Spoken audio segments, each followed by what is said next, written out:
성경 봉독하겠습니다. 오늘 함께 보실 말씀은 요한계시록 8장입니다. 요한계시록 8장 1절에서 5절 말씀입니다. 요한계시록 8장 1절에서 5절 말씀, 신약 성경 406면 되겠습니다. 요한계시록 8장 1절에서 5절 말씀입니다. 신약 성경 406면, 제가 먼저 읽고 교독하도록 하겠습니다. 일곱째 인을 떼실 때에 하늘이 반시간쯤 고요하더니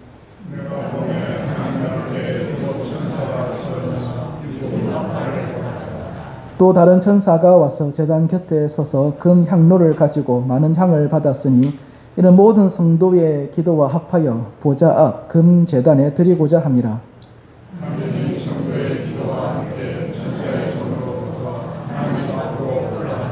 같이 읽겠습니다. 천사가 향로를 가지고 제단에 불을 담아다가 땅에 쏟음에 우레와 음성과 번개와 지진이 나더라. 아멘. 우리 앞뒤 좌우로 인사 나누도록 하겠습니다. 잘 오셨습니다. 예, 한 번 더 인사할게요. 하나님은 당신을 사랑하십니다.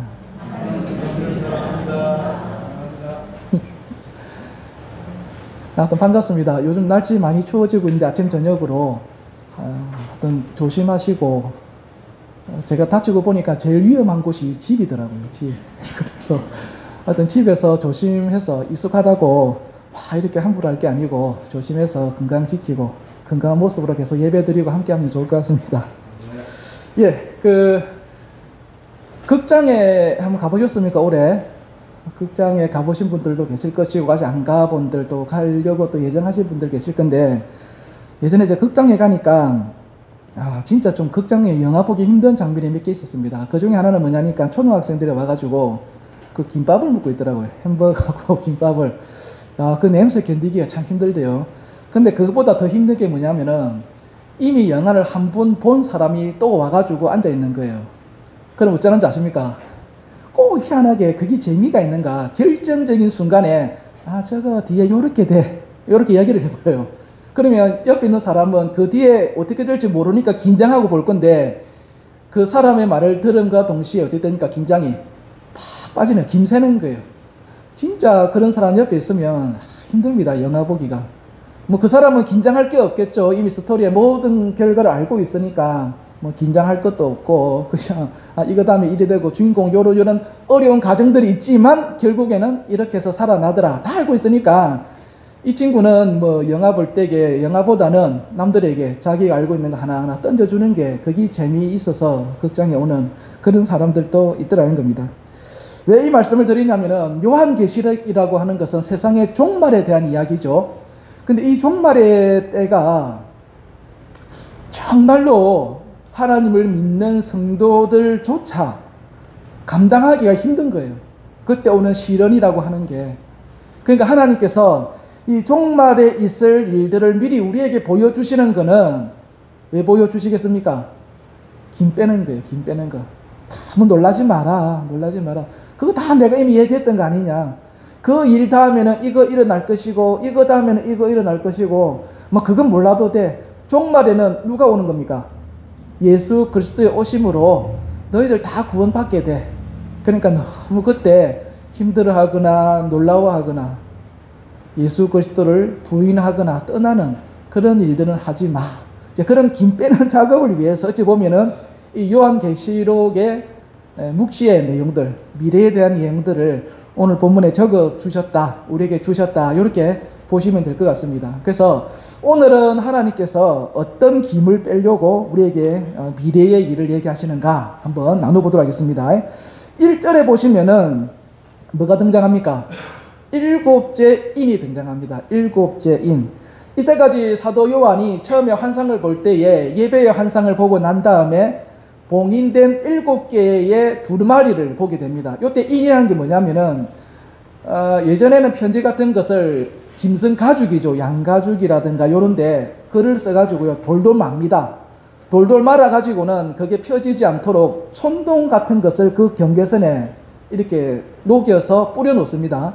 뿌려놓고 난 다음에는 거기에다가 자기 가문이나 자신이 알 수 있는 어떤 도장 같은 거죠. 도장을 탁 찍어서 누구든지 그 두루마리를 개봉하지 못하도록, 개봉하면은 촌농이 부서져 있을 거니까 이제 그걸 통해서 다 이렇게 밀봉해 놓는 그런 편지 형식이거든요.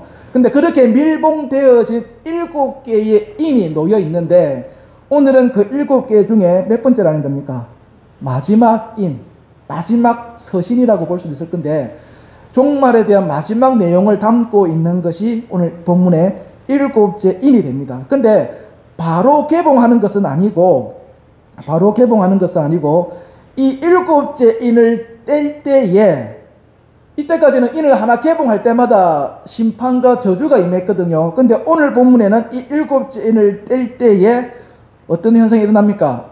하늘이 반 시간쯤 뭐 한다고요? 고요하더라 합니다. 고요하더라. 태풍이 불기 전에 날씨 어떻습니까?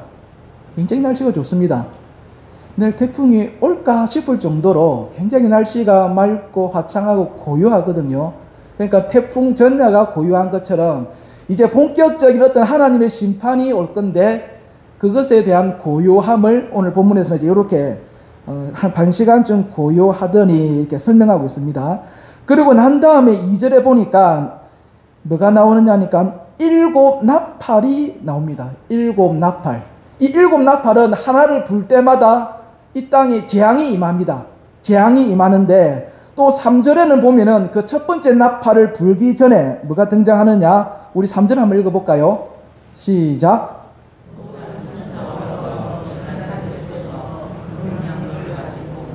네, 여기까지요. 금향로를 가지고 많은 향을 받았으니, 이렇게 해서 이제 7째 인을 떼고 난 다음에 저주가 오는 게 아니고 7 나팔이 나옵니다. 근데 그 나팔이 나오는데, 첫 번째 나팔을 불기 전에 어느 한 천사가 뭘 가지고 오는 거예요? 금향로를 가지고 오는 거예요. 금향로를 가지고 오는 거. 그런데 3절에 보면은 하반절에 했죠. 이 금향로는 뭐라고 되어 있습니까? 이는 모든 성도의 뭐라고요? 기도라.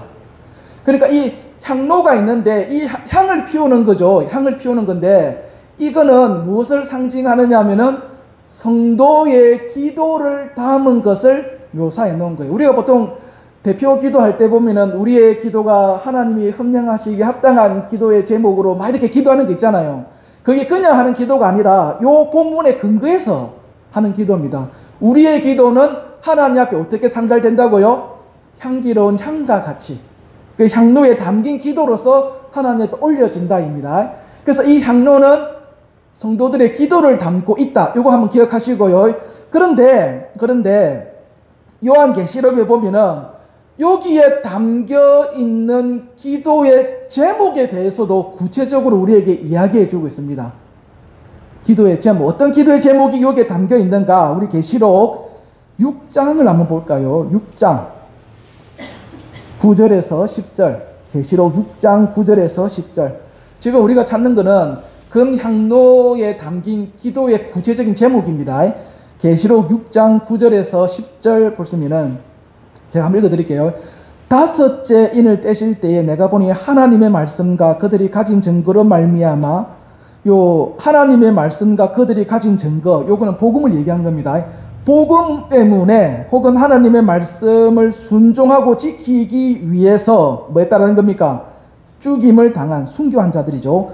그 영혼들이 제단 아래에 있어. 지금 3절의 천사는요, 금향로를 가지고 제단으로 가고 있다는 거예요. 근데 지금 여기 6장에 보니까 그 제단 밑에는 누구냐니까 순교한 영혼들이 있습니다. 그 있어서 이 사람들이 뭐라고 기도하느냐? 10절에 보니까 여기 나와 있습니다. 큰 소리로 불러 이르되, 이제 기도입니다. 기도 내용. 거룩하고 참되신 대주제여, 땅에 거하는 자들을 심판하여 우리 피를 갚아주지 아니하시기를 어느 때까지 하시려 하나이까? 이렇게 되어 있어요. 그러니까 지금 오늘 보면 8장 3절에서 천사가 성도들의 기도가 담긴 금향로를 가지고 오는데, 이 기도의 내용이 뭐라는 겁니까? 누구의 기도인 거예요? 이 땅에서 순교한, 핍박받은, 억울하게 대접받은 그 모든 성도들의 기도가 이 안에 담겨 있는 겁니다. 이해가 되시죠? 그리고 그 기도의 내용은 그리 좋은 내용은 아닙니다. 우리를 핍박하고 억압한 자들을 하나님이 뭐 해달라는 거예요? 심판해 주십시오라고 하는, 어찌 보면 성도들의 원한이 담긴 기도, 그리고 아직까지 그 원한이 응답되지 못한, 실현되지 못한 그 기도의 제목이 그 금향로에 담겨 있는 거예요. 그리고 그 담겨 있는 향로를 천사가 이제 가지고 오는 겁니다. 가지고 와서 오늘 본문 4절 볼게요. 8장 4절. 성경 한번 하나하나 찾아갈게요. 4절 같이 한번 읽어보겠습니다. 시작.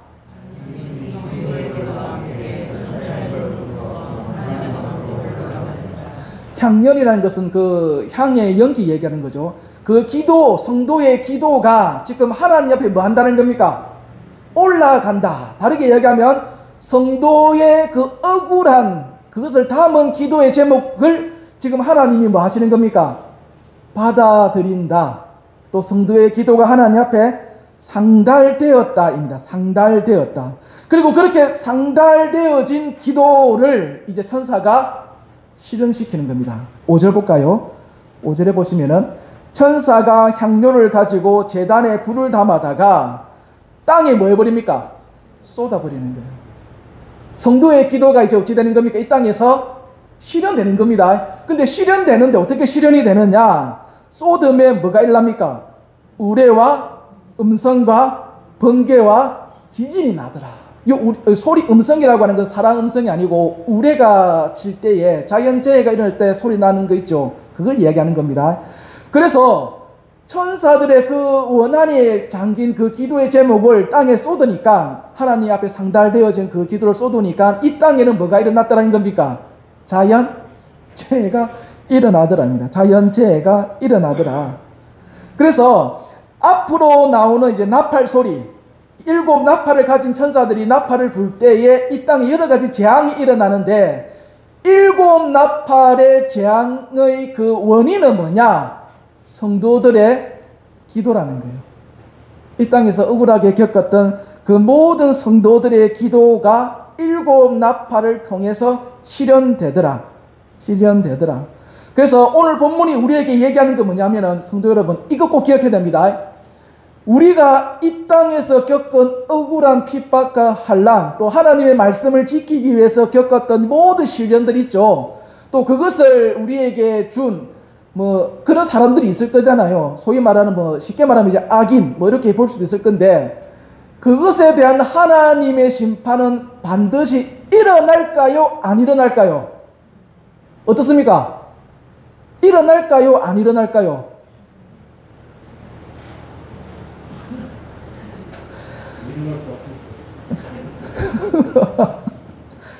제가 여러분을 압니다. 이미 마음으로 다 아멘으로 제게 들려주신 거 알고 있습니다. 일어납니다. 일어납니다. 그런데 그걸 받아들이기가 쉽지가 않죠. 쉽지가 않습니다. 우리 성경 말씀 한번 찾아볼까요? 시편 73편을 한번 볼게요. 시편 73편. 시편은 구약입니다. 시편 73편.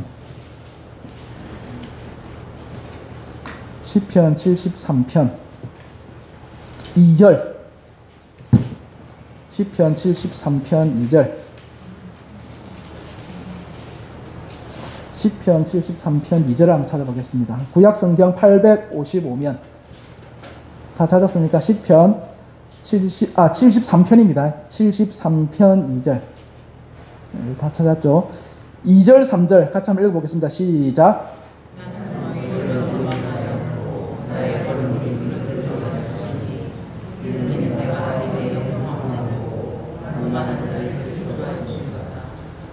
요 2절에 보면은 이 시편을 기록한 저자가 자기의 신앙을 고백하는 겁니다. 자기의 속마음을 뭐라고 고백하느냐? 2절에 보니까 나는 거의 뭐 했답니까? 넘어질 뻔했고 또 자신의 걸음이 미끄러질 뻔했다. 요거는 뭐냐면은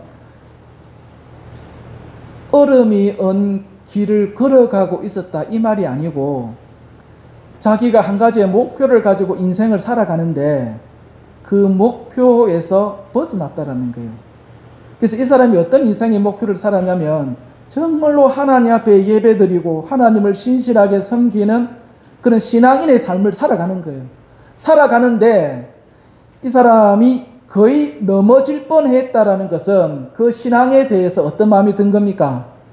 회의가 드는 거예요. 심지어는 예수님을 내가 떠나야겠다. 이 신앙을 내가 굳이 가져야 되나? 더 이상 이제 신앙 생활을 안 할 정도의 그런 환경까지 갔다라는 거예요. 실제로 간 건 아니고 떠난 건 아닌데 실제로 정말로 진지하게 내가 하나님 믿어야 되나? 내가 교회 가서 예배 드려야 되나? 라는 생각이 들 정도의 그런 위기상황이 있었다라는 겁니다. 왜 그런 상황이 왔는가? 3절에 이렇게 나와 있습니다. 이는 왜냐하면 이 말이죠. 뭐라고 되어 있습니까? 내가 악인의 형통함을 보고 오만한 자를 뭐 했다고요? 질투하였다. 결론적으로 얘기하면은 악한 사람들이 너무 잘 되더라는 거예요. 악한 사람들이, 예수 안 믿는 사람들이 너무 잘 되더라. 너무 잘 되더라. 얼마나 잘 되었는가? 한번 찾아볼까요? 4절. 73편 4절. 그들은 죽을 때에도 뭐가 없습니까? 고통이 없네. 또 그 힘이 강건하여 사람들이 당하는 고난이 그들에게는 뭐하다고요? 없더라는 거예요. 너무 고통 없이 죽는 걸 우리 보통 뭐라고 얘기합니까? 호상이라죠. 호상. 건강하게 살다가 죽었다. 믿는 사람들은 안 그런데 예수 안 믿는 사람들 혹은 막 이렇게 악한 일을 행하는 사람들을 보니까 죽을 때도 별일 없어. 그냥 잘 살다가 잘 먹고 건강하게 뭐 하는 거죠. 죽더라. 그리고 이 땅을 살아갈 때에도 그다지 고난이라고 할 만한 거 없이 그냥 순탄하게 잘 살아가더라는 거예요. 그 다음에 7절에 한번 볼까요? 7절에 보면은 이건 같이 한번 읽어볼게요. 7절 시작.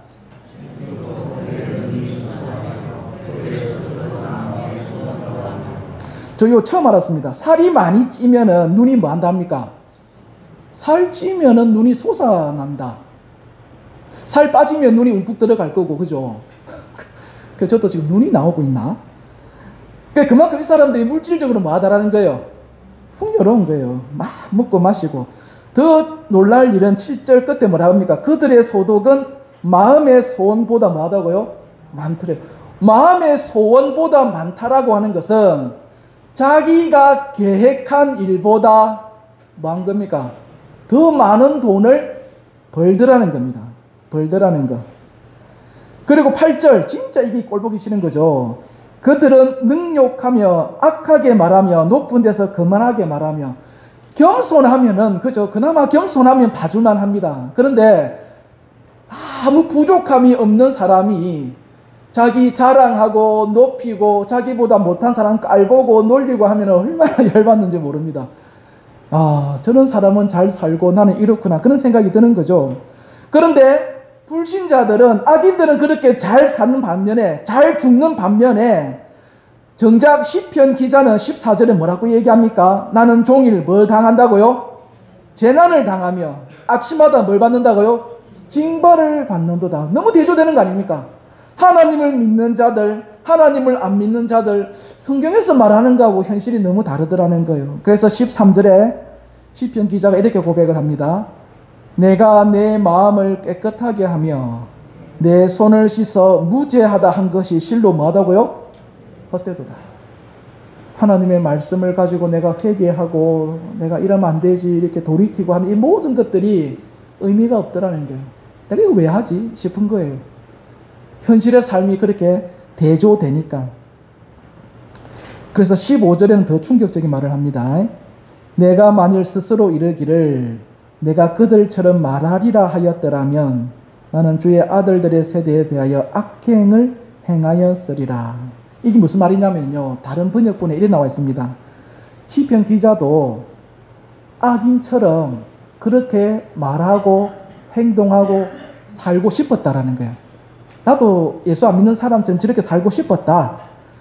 그런데 차마 그렇게 하지 못한 이유는 뭐냐면 자신은 하나님의 백성이기 때문에 그렇게는 못하겠다. 신앙적인 마지막 그 양심 때문에 그렇게는 못하겠다라는 거예요. 못하겠다. 혹시 여러분들도 그런 게 있습니까? 내가 교회 가서 예배를 왜 드리고 말씀에 순종하고 왜 회개해야 되지? 예수 안 믿는 사람 더 잘 살던데. 근데 최소한의 신앙적인 양심은 있으니까 교회에 끌려가듯이 가기는 가는 거예요. 하나님을 믿는다라고 얘기를 하고 이때까지 해왔던 말과 행동들이 있으니까. 하지만 그런 세상의 불평등에 대한 그것에 대한 고민은 있는 거예요. 그래서 16절에 이렇게 얘기하죠. 내가 어쩌면 이를 알까 하여 생각한 즉 그것이 내게 심한 뭐가 됐답니까? 고통이 되었더라. 도무지 이게 안 풀리는 문제예요. 겉으로 내색은 안 했지만 자기 마음속에 이 문제에 대한 엄청난 갈등이 있더라는 거예요.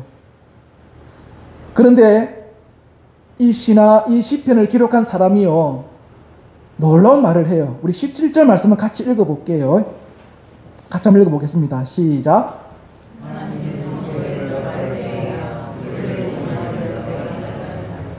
그런 갈등이 있는데 이 사람이 어떻게 됐다고 합니까? 그들의 뭐를 알았다고요? 종말. 그 종말이 뭡니까?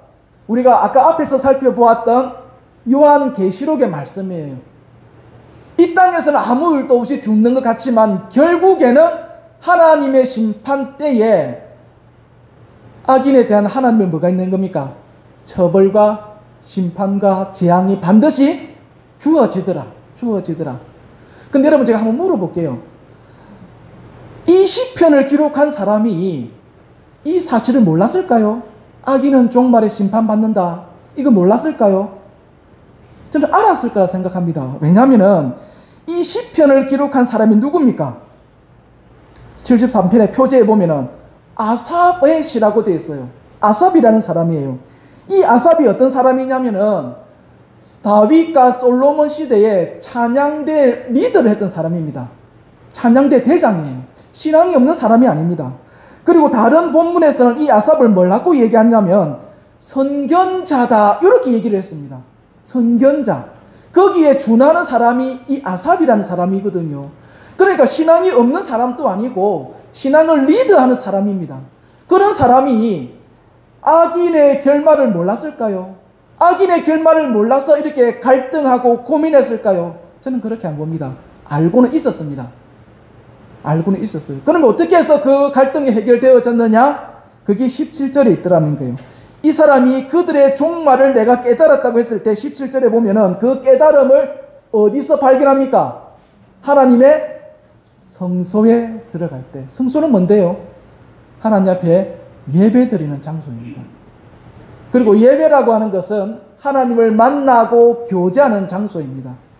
그러니까 이 사람은 내가 깨달았다고 하는 것은 내가 과거에 몰랐던 새로운 사실을 깨달았다가 아니라 이미 알고 있어요. 알고 있는데 머리로만 알고 있던 것이 하나님을 대면하여 만나고 교제함으로 인해서 하나님의 임재를 체험하면서 그 머리에 대한 깨달음이 어디로까지 내려온 겁니까? 마음으로 받아들이는 데까지 내려오더라는 겁니다. 여러분, 이게 신앙입니다. 우리는요, 하나님 앞에 말씀을 몰라서 짓는 죄도 있지만 대개의 경우는 알면서도 죄를 짓습니다. 감옥에 가면은 그 감옥에 간 사람들이 자기들이 왜 감옥에 끌려왔는지 다 알고 있습니다. 뭔 죄를 지었다. 다 알고 있습니다. 그런데도 감옥에 가는 이유가 뭡니까? 인간은요, 몰라서 죄를 짓는 게 아니고 그 말씀을 지킬 힘이 없기 때문에 죄를 짓는 거예요. 그 힘이라고 하는 것은 죄인은 기본 속성상 선을 행하기보다 말씀을 지키기보다 이 핑계 저 핑계 되면서요, 하나님의 말씀에 불순종하는데 더 익숙한 게 죄인된 사람의 기본 특성입니다. 그래서 하나님과 예수님과 진실되어진 만남과 교제가 우리 속에 없으면은요, 말씀에 지키고 말씀을 순종할 힘을 우리가 얻을 수가 없습니다. 제가 아무리 여러분에게 이게 하나님의 말씀이니까 지켜야 된다고 얘기해도요, 우리는 못 지킵니다. 예수 그리스도와의 만남의 교제가 매일의 삶 가운데 저와 여러분들에게 있어야 돼요. 그럼 우리 속에 임재해 계신 성령님께서 말씀을 지킬 수 있는 힘을 부어주십니다. 그거 말고는요, 답이 없습니다. 사람이 가르쳐서 변화되어질 것 같으면 예수님이 이 땅에 오셔서 제자 사역만 했지 십자가에 매달려 죽 이유 필요가 없어요. 십자가에 굳이 죽을 필요가. 근데 십자가에 매달려 죽으셨다는 것은 인간은 가르쳐서 변화되어지는 존재가 아니라 성령의 은혜가 임할 때에 변화되어질 수 있는 존재이기 때문에 그렇습니다. 저는 여러분들이 일주일의 삶 속에서 그 하나님과의 만남과 교제에 집중하는 그런 시간을 가질 수 있기를 바랍니다. 성경을 읽으시고 새벽에는 나오지 않으실지 몰라도 기도하는 시간을 가지시고 그래서 그분과 만남과 교제에 집중하시기 바랍니다. 그러면은 제가 여러분들에게 말씀하지 않은 부분들까지도요 지키고 싶고 순종하고 싶은 마음이 불일 듯 일어나는 것을 경험하게 될 겁니다. 이번 한 주간 그 만남과 교제 시간을 가지는 저와 여러분 되시기를 바랍니다.